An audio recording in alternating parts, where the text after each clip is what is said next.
Hello everyone, the 316 here with a G.I. Joe classified figure review. This time I got the Walmart exclusive retro cardback Gung-Ho.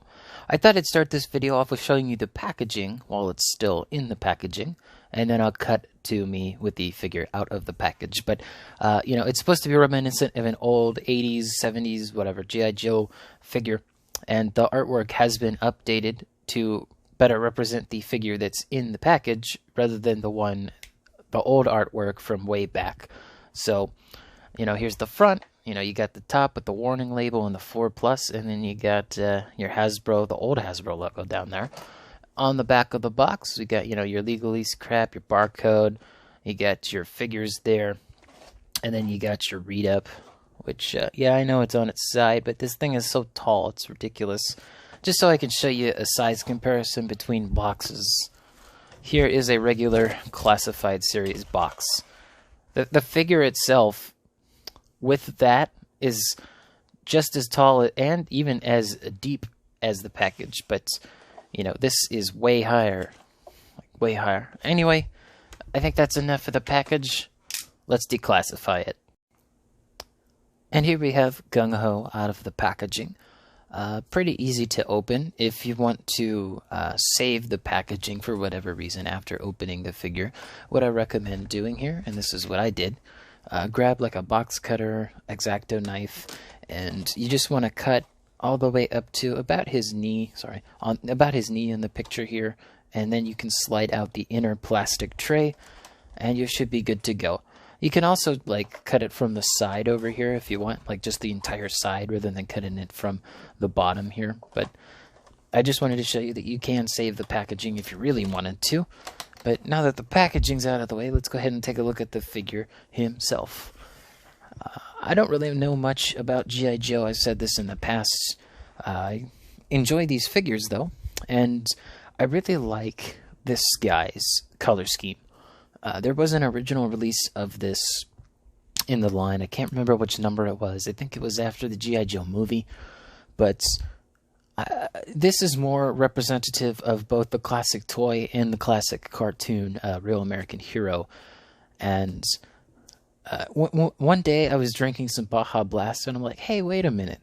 And then I put a picture up next to him, and I was like, oh, he matches Baja Blast. That's why I like this figure. But anyway, I think we should go ahead and take a look at our accessories now. So accessory-wise, they're all on him, by the way. They all store on him. He's got a knife here. It's just a knife, and yes, he can hold it. Just shove it in there. There you go. Yeah, I mean, he is a big dude, so it kind of looks small on him. And there is a correct way to put it in, as you can see. The base of this is a bit thicker. I'm not sure why it's... There you go. Base is thicker, so you want to have the blade positioned with the, the actual serrated part towards the back of the figure, like that. Next up, he has a pistol here with an extended mag. Let's see if I can get that in shot. There you go. Hold it by the mag. And on the front, as you can see, there's a tiny little hole so you can put an effect piece if you wanted to. He comes with a backpack. It is a slightly brighter color than his uniform, but it's nicely molded. And as you can see, if you wanted to paint it, there is a metal, what is this, a rack, a harness. Anyway, there's a metal section on the back. So if you wanted to paint that to actually look silver, you could. I'm not going to do it because you'll never see it, but you could easily, use a pencil, highlight it a bit. Sticking it on the figure is pretty easy. Lastly, he's got a hat, and you can take it off. It's not painted or anything, it's just all this army green, army camo color.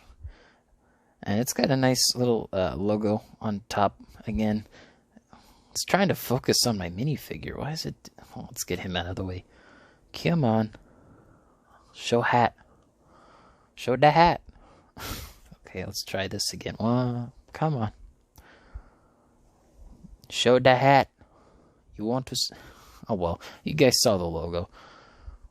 And then his last accessory here is a grenade launcher. At least that's what I've been told. And it does have a strap here, which Honestly, I wish it didn't have this strap, or it was a bit softer of a plastic down here, because it does get in the way of him posing with this.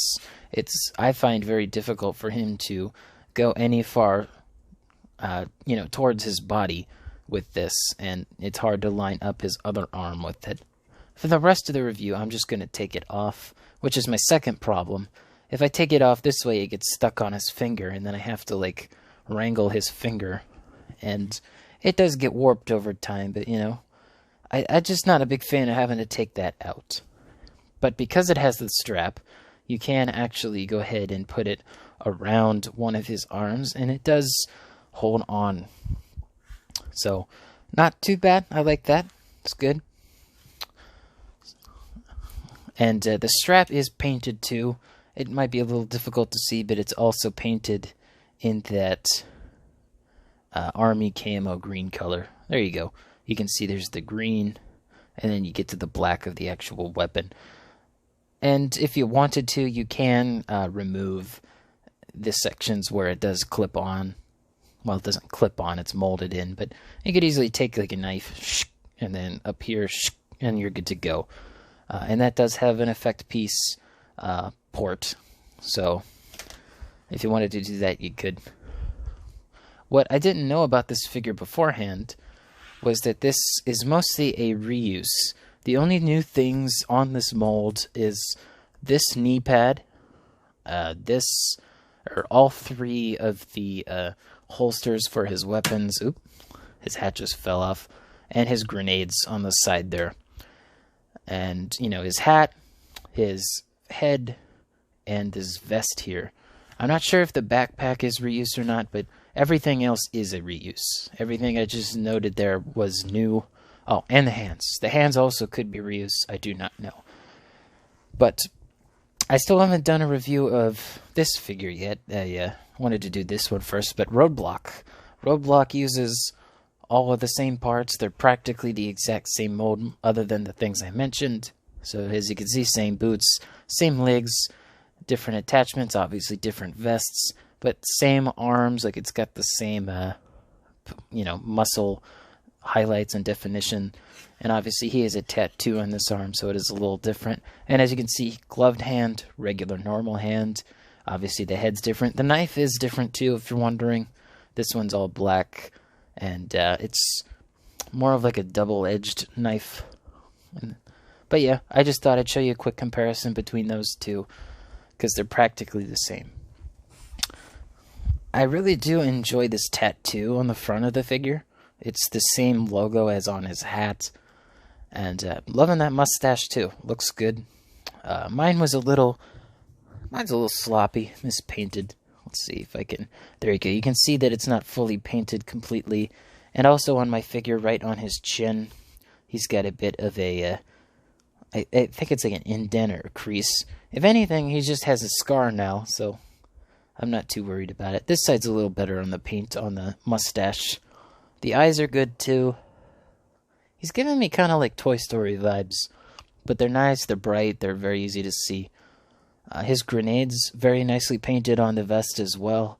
And on the vest details, there's stitching too. This is just a rubber piece, but looks good. And then you can see the camo pattern on the bottom. It's the same color as the grenades and the strap on the grenade launcher.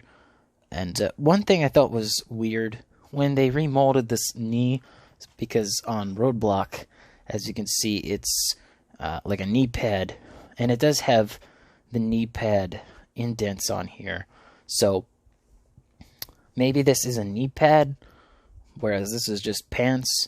But, if that's the case, why on the packaging is it also textured? I think that's a bit strange.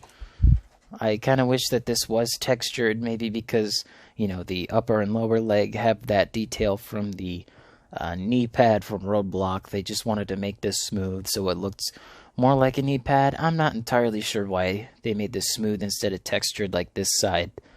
It's just, again, strange to me. The boots are painted, so they're molded in black, but then they have this nice greenish gray color like the camo up here. Back of the figure also continues that pattern as well of the camo. And if you wanted to see the back, very simple.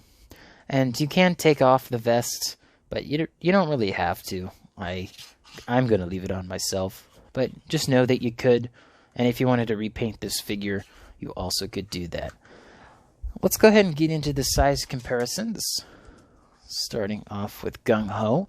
He stands roughly almost 7 inches with the hat, closer to 6 3/4 without the hat. So let's go ahead and start off with Roadblock, since I already showed him. They're practically the same height, and yes, he is on a G.I. Joe stand because he comes with one, but I'm going to go ahead and take that off just so it's a little bit more fair. And let's do one more G.I. Joe character. Probably my favorite in the line still, Tiger Force Outback. I think these two contrast really nicely between each other. The orange and then the tealish light blue. I think it just works very well. And yeah, looks good. Kind of wish there was a Tiger Force Gung-Ho, because I've said this before, but I was only going to collect Tiger Force. What? Yeah, that's no longer true. I'm a little bit deeper into the line than I thought I'd be. Anyway, I'm going to go ahead and keep Tiger Force out back here, and now we can take a look at Gung-Ho next to some other figure lines. So, Marvel Legends, this is an upcoming review, but I have Extremis Iron Man. Let's stick him over here. Similar in height. Alright, let's do a DC Multiverse figure. Still got to do a review with him, but I got Batman Beyond up front. Oh, I think I just lost an accessory. I'll worry about that later. Next up, Jazzwares Spartan Yoroi. Yep. WWE Elite Mattel Drew McIntyre. Then we got the Lightning Collection White Ranger. Let's push him to the side just a little bit. And then we have the black and white Amanda Connor Batman statue, if I can find a place for it. But there you go. Here he is next to some other lines. Yeah, looks pretty good. I think he scales well with just about everyone on the table here. Maybe not the Lightning Collection. He's a bit taller for them, but not bad, you know. Looks good next to them. He's just a little shorter than the Spartan Yoroi back there. Anyway, hope you guys enjoyed the video. Let me know in the comments below what other G.I. Joe figures you want to see me review. If you liked me showing off the packaging before I open the figure, again, let me know in the comments. I thought I'd try something new with this video. See if you guys liked it. Anyway, don't forget to like, subscribe, and hit the bell. That all helps out the channel. And as always, peace.